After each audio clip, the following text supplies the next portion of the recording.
আজকের দাওয়াটা খুবই মজা হয়েছে, অনেক মানুষও এসেছে।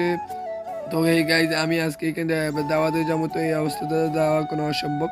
তো তার কারণে আমার এই গেঞ্জিটাকে আমি ভালো মতো ইস্ত্রি করেছিলাম। ইস্ত্রি করার পর আমি এখানে ভিডিও করে আপনাদেরকে দেখাচ্ছিলাম। তো আমার মামতো ভাই এখানে স্টাইল একটু দেখাতে দিলে ক্যামেরা দিলে এরকম করে ভিডিও করার পর আমার মামতো ভাই যেরকম করে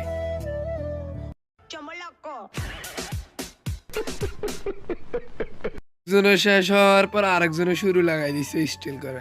তো এটা হয়েছে আমার মাইজু মামার মানে পুত আমার বা মামতো ভাই। আর আরেকটা হয়েছে, এটা হয়েছে ওই সাবিয়ার কেন ভাই।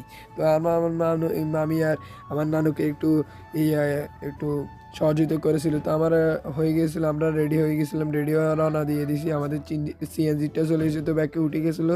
তো আমরা রকেটের গতিতে আমরা আমাদের গন্তব্য চলে এসেছি। তো চলে আসার পর আমাদের একটু যাওয়ার পর আমাদের বললো